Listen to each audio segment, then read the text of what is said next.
మంది స్వామివారి భక్తుల మనోభావాల్ని, వారి నమ్మకాన్ని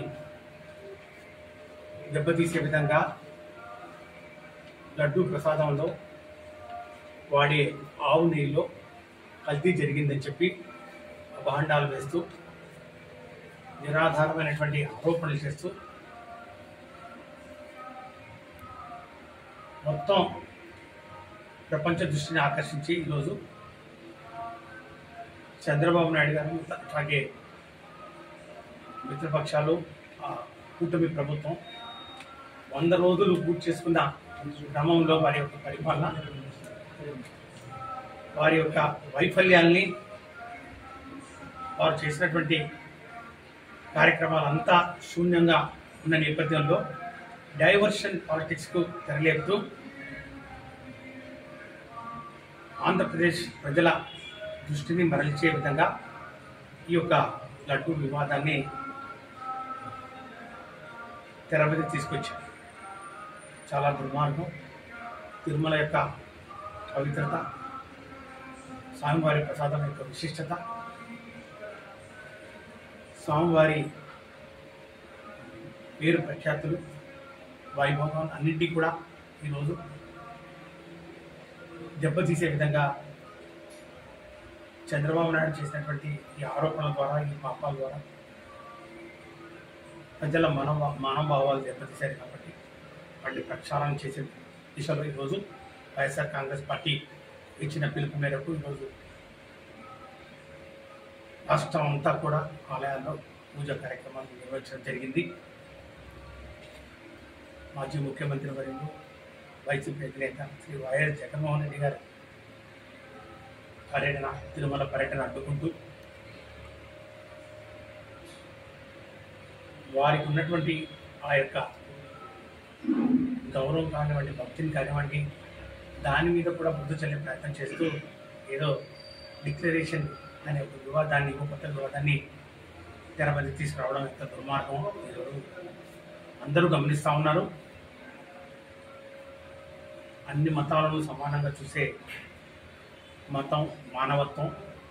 ఆ మానవత్వమే నా మతం అని చెప్పి నిర్భయంగా ఈరోజు ముందుకొచ్చి మా నాయకుడు చెప్పినటువంటి తీరు, ఇచ్చిన మాటలు నిలబెట్టుకునే కులం నా కులం అని చెప్పినటువంటి ఆ మాటలు ఇవన్నీ కూడా కోట్లాది మంది తెలుగు ప్రజలు కనిపించింది. ఇంతకన్నా ఇంకా చంద్రబాబు నాయుడు చేసినటువంటి ఆ దుర్మార్గాల్ని, ఆ యొక్క కుట్రల్ని ప్రజలు గమనిస్తూ ఉన్నారు. ఖచ్చితంగా హిందూ సనాతన ధర్మం చెప్తా ఉన్నారు కదా, ఆ సనాతన ధర్మం ప్రకారమే ఇంత పాపానికి ఒడిగట్టినటువంటి వీరికి భగవంతుని తగిన శిక్ష ఇస్తారని చెప్పి మేము భావిస్తూ ఉన్నాం.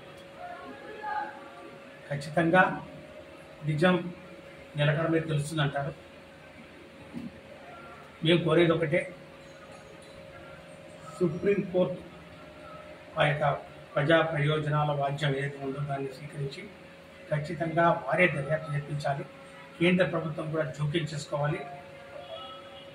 ఎక్కడ ఎవరికి కూడా అనుమానం లేకుండా పూర్తిగా వారి వాస్తవాలన్నీ కూడా బయటికి రావాలి, నిజం నిగ్గు తేల్చాలి. ఈరోజు ఈ ప్రభుత్వం ఎన్ని కుట్రలు పనినా, ఎన్ని వాస్తవాలు ప్రచారం చేసినా, ఇంత ఘోర పాపానికి ఒడిగట్టినా కూడా కోట్లాది భక్తుల నమ్మకాన్ని మాత్రం వారు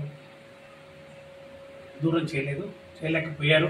ఎందుకంటే ఈరోజు కూడా తిరుమల ప్రసాదం ఏదైతే ఉందో, లడ్డూ ప్రసాదం ఈరోజు కూడా మునుపట్లాగా ఎన్ని లక్షల లడ్డూలు విక్రయించడం జరుగుతుందో అన్ని లక్షల లడ్డూలు ఈరోజు కూడా ఒక్కటి కూడా తప్పకుండా అవి క్రయ విక్రయాలు జరుగుతున్నాయని చెప్పి పేపర్లో వస్తాం.